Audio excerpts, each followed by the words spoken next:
Master minds commerce చదవాలనుకునే 10th inter విద్యార్థుల తొలి ఎంపిక. నమస్తే రమగారు. నమస్తే జయ. రమగారు, దీపారాధన ఉదయం చేస్తాం ప్రతిరోజు, ప్రతి ఒక్కరం కూడా. అయితే కొన్ని సందర్భాల్లో ఉదయం పూట కొంత కుదరని అవకాశాలు కూడా ఉంటాయి కొంతమందికి. ఎందుకంటే ఆఫీసులకి వెళ్ళాలి, లేదా పిల్లల్ని పంపించాలి. ఇలాంటప్పుడు సాయంకాలం దీపం పెట్టొచ్చా? ఏ సమయానికి పెట్టాలి? సాయంకాలం చేసే దీపం యొక్క విశిష్టత ఏమైనా ఉందా అండి? ఉదయం కుదరకపోతే సాయంకాలం చేసుకోవచ్చు, ఉదయం కుదిరినా సాయంకాలం కూడా చేయొచ్చు. అది 2 పూట్ల దీపారాధన ఎప్పుడు మంచిదే. పొద్దున ఎలాగో చేసుకుంటాం, చేసుకోగలిగిన వాళ్ళు. చేయలేని వాళ్ళు సాయంత్రం చేసుకోండి అని చెప్తున్నాం, కానీ ఉదయంతో పాటు సాయంత్రం దీపారాధన చేసే విశేషం కూడా మంచిదే, అది ఉపయోగపడేది. సాయంకాలం అనేసరికల్లా మనకు ఒక సాధారణంగా చెప్తారు, సూర్యాస్తమయం అవి అయినాక పరమేశ్వరుడు తాండవ వేళ అది. ఈ ఉజ్జయిన్లోనూ అక్కడ సాయంకాలం హారతిస్తారు జయ, మామూలుగా ఉండదు. బాగుంటుందో. కాళిదాసు రాసిన మేఘ సందేశంలో సాయంత్రం పూట ఆయన తాండవం చేస్తాడని, ఈ ప్రమదగణాలని తప్పెట్లు కాహళధ్వనులు చేస్తున్నారని రాస్తారు. సాయంత్రం సుప్రసన్నుడుగా ఉంటాడు పరమేశ్వరుడు. ఆయన అర్ధనారీశ్వర స్వరూపంలో నాట్యం చేస్తాడు. ఇప్పుడు మనకేంటి, శివుడు మోక్షకారకుడు, ఐశ్వర్యకారకుడు కూడా. లయకారుడైనటువంటి పరమేశ్వరుని స్వాధీనం చేసుకోవాలి అంటే, ప్రసన్నుని చేసుకోవాలంటే సాయంత్రం ఆరాధన చాలా మంచిది. శివార్చన ఎప్పుడూ సాయంకాలమే చెప్తారు. దీంతో పాటు ప్రదోషకాలార్చన అనేది ఒక ప్రత్యేకమైన విధానం ఉంటుంది. ప్రదోషకాలంలో దీపం అంటారు. ప్రదోషకాలంలో దీపం. సాధారణంగా ప్రదోషం అంటే ప్రతి సూర్యాస్తమయం, ప్రతిరోజు సూర్యాస్తమయానికి ముందు వెనకల సమయాల్ని ప్రదోషకాలం అనే చెప్తారు ప్రతిరోజు. ఇందులో విశేషమైన కాలాలు ఏమున్నాయి అంటే, పౌర్ణమికి ముందు వచ్చే త్రయోదశి, అమావాస్య ముందు వచ్చే త్రయోదశి, ఈ 2 విశేషం. వీటిని ప్రత్యేకంగా ప్రదోషకాలము అని చెప్తారు. ఆ సమయంలో నందీశ్వరుడికి అభిషేకం చేయటము, ప్రత్యేకంగా శివాభిషేకం చేసుకోవటము చాలా విశేషంగా చెప్తారు.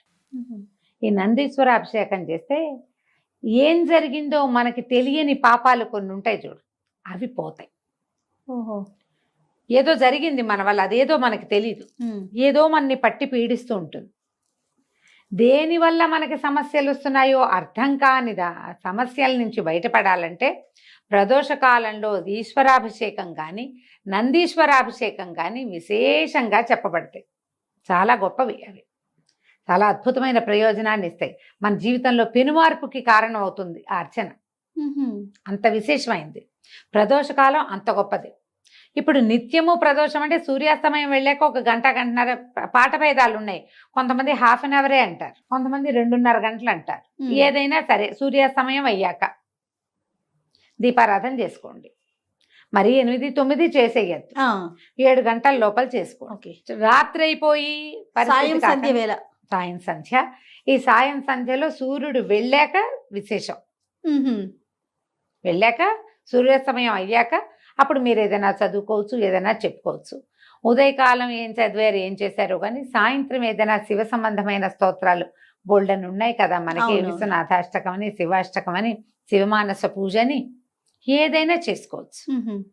ఏదో ఒకటి చేసుకుని కాస్త దీపారాధన వెలిగించుకోవటం. కుదిరితే సాయంకాలం ఆలయ దర్శనం చేయటం, కుదరలేదు దండం ఇంట్లో. ఈ అందరికీ అది ఒక డౌట్ ఉంటుంది, సాయంత్రం చేస్తే మంచిదేనా అని. సాయంత్రం చేసినా కూడా మంచిదే. ఎలాంటి ఫలితం ఇస్తుందని మానకుండా చేయటం మరీ మంచిది. ఎలాంటి ఫలితం ఇస్తుందంటే శివానుగ్రహం లభిస్తుంది జయ. సాయంకాల దీపారాధన వల్ల మనకి లభించేది శివానుగ్రహమే. సమస్యల నుంచి బయటపడతాం. ఈ రోజువారీ మన జీవితం ఒక ప్రెషర్ఫుల్ గా నడుస్తూ ఉంటుంది కదా, దాంట్లో నుంచి ఒక సొలేస్ లభిస్తుందని భావిస్తాను జయ. నా మటుకు నేను సాయంత్రం దీపం పెట్టగానే పొద్దుటి చిక్కంతా తీసేసినట్టు అనిపిస్తుంది నాకు. ఏవో మాట్లాడతాం వాళ్ళతో వీళ్ళతో, ఎవరెవరినో కలుస్తాం, ఏమిటో అనుకుంటాం, బోళ్ళని ప్లాన్ చేస్తాం, అవన్నీ అవవు, అన్నీ కుప్పగొలిపోతాయి ప్లాన్లన్నీ. ఒకసారి ఏదో వస్తుంది అనుకుంటే ఏమీ రాదు, ఎవరో వస్తారనుకుంటే రారు, అనవసరంగా మనం వెళ్ళామనిపిస్తుంది. ఏదో ఏవో ఉంటాయి. ఇవన్నిటికీ ఆ దీపం పెట్టి కాస్త అగరత్తు వెలిగించి, ఒకట పంచాపచారాలు సాయంకాలం పెద్ద పువ్వులు గివ్వులు పెట్టరు ఎవరు, పొద్దున్న చేయని వాళ్ళు పెట్టుకుంటారనుకో. ఆ ధూపం కాస్త ఇంట్లో అట్లా చూపించామంటే హాయిగా ఉందిరా, ప్రశాంతంగా ఉంది, ఈ పూట చిక్కు వదిలిపోయింది అనిపిస్తుంది. అది ఫీల్ అవ్వాలి. నా జీవితంలో ఏం మార్పు లేదండి అంటుంటారు కొంతమంది, నేను వింటాను, నాకు చెప్తుంటారు. మీరు చెప్పారు కదా 11 days నేను రోజు దీపం పెట్టాను, నా జీవితంలో ఏం మార్పు లేదండి. దీపం పెట్టడమే మార్పు. కరెక్ట్ అండి. ప్రతిరోజు మీరు 6:30-7 గంటలకి చకచకా స్నానం చేసేసి ఇల్లు బాకిలి ఏదో ఒక మాదిరిగా అయినా తుడుచుకుని, పొద్దున్న తోమినంత తోమకుండా కొద్దిగా ఒక మాదిరి వాకిలి సంధ్య వాకిలి జిమ్ముకుని, ఓ చెంబు నీళ్ళు పోసుకుని, కొంచెం ఫ్రెష్ బట్టలు కట్టుకుని, ఒక దేవుడి దగ్గర కూర్చుని 10 నిమిషాలు ప్రశాంతంగా ఉన్నావంటే ఏమిటి అదే నాంది, ఏమిటి ఇంకేం కావాలి నీకు? అంతే కదా. ఆకాశం ఊడి పడాలి, ఎప్పుడో పడుతుంది దానికి సమయం వచ్చినప్పుడు. రోజువారీని పరుగులో నువ్వు ఒక్క 10 నిమిషాలు భగవంతుడికంటూ సమర్పించగలుగుతున్నావంటే అదే పెను మార్పు. అంతకంటే ఏం మార్పు కావాలి? ఏదైనా శివ సంబంధమైనవి చదువుకోండి. నువ్వు కూడా సాయంత్రం దీపమే కదా పెట్టావు. ఈ పొద్దున పూట పరిగెత్తే వాళ్ళందరూ సాయంకాలం ఇంటికి వచ్చాక కాస్త చక్కగా ఫ్రెష్ అయ్యి ఏదో అవసరమైన 2-3 పనులు చేసుకుని ఆ దేవుడి దగ్గర 10 నిమిషాలైనా కూర్చుని దీపం పెట్టుకుని ఒక అగరత్తి వెలిగించి ధూపం దీపం సమర్పించి ఏంటో ప్రశాంతంగా అనిపిస్తుంది రమ్మగారు. ఆ ఫీలింగ్ ఏంటో తెలీదు. అంతే. మీరు చెప్పినట్లుగా అమావాస్య ముందు పౌర్ణమి ముందు స్పెషల్ గడియలు ఉంటాయి అన్నారు కదా, ఆ విషయం నాకు తెలీదు. అదేలే, నేను ఉదయం నాకు కుదరక సాయంత్రం పెట్టుకుంటా భలే ప్రశాంతంగా ఉంటుందండి. ఒక 2 రోజులు కుదరకపోతే ఏదో ఆందోళన, ఏదో మిస్ అయిపోతుంది, ఏదో అట్లా అనిపించేస్తుంది. ఓ పండో ఫలమో పటిక బెల్లమో పంచదారో బెల్లం ముక్కో నివేదన చేయటం, కాస్త దండం పెట్టుకుని ఒక 5 నిమిషాలు స్థిమితంగా ఉంటాం. దానికోసం అన్ని పనులు ఆపుకుంటాం. చాలు, చేయండి. సాయంత్రం దీపం చాలా మంచిది. ఈ ప్రదోష కాల అర్చన ఎక్కడైనా శివాలయాల్లో జరిగే చోటకి వెళ్ళచ్చు. నందీశ్వర అభిషేకం 3-4 చోట్ల జరుగుతుంది. అరుణాచలంలో విశేషంగా చేస్తారు. మాసం చివర అమావాస్యకు ముందు వచ్చే త్రయోదశి బాగా విశేషంగా చాలా విశేషంగా చేస్తారు. ప్రదోష కాలార్చన అద్భుతంగా చేస్తారు. ఇటీవల కాలంలో నేను ఒకరితో మాట్లాడాను. దగదర్తి అని ఇది దేవాలయం నెల్లూరు జిల్లాలో ఉంది. దగదర్తిలో ఉన్న ఈ శివాలయంలో కూడా ఈ పేరుతోటి యూట్యూబ్ ఛానల్ కూడా ఉంది. కేవలం శివాలయం ఇంకేం లేదు. వాళ్ళు కూడా ఈ నందీశ్వర అభిషేకం చేస్తారు ప్రదోష కాలంలో. నేను నెల్లూరు వెళ్ళైనా మూలాపేట అని ఒక ప్లేస్ ఉంది. అక్కడ మూలస్థానేశ్వరుడు అనే దేవాలయం ఉంది. అక్కడ శివాలయం పాతది. అక్కడి నుంచే మొదలైందట నెల్లూరు ఊరు. అదే మొదలు. అక్కడే ఉసిరి చెట్లు ఉన్నాయి. నెల్లికాయ వల్లే నెల్లూరు అని పేరు వచ్చింది. ఉసిరికాయ నెల్లికాయ అంటారు. అక్కడ మొట్టమొదట పరమేశ్వరుడు వెలిసి ఉన్నాడు, మూలస్థానేశ్వరుడు. అక్కడ ఆస్థాన నందీశ్వరుడు ఉన్నాడు. వాళ్ళు కూడా ప్రదోషకాల అర్చన చేస్తారు. కొన్ని దేవాలయాల్లో విశేషంగా కనపడుతుంది. మీ సమీపంలో ఎక్కడైనా ఉంటే ప్రదోషకాల అర్చన చేయించుకోండి. ఈ అరుణాచలంలో దగదర్తిలో వీటన్ని చోట్ల కూడా మనం బుక్ చేసి పెట్టుకోవచ్చు.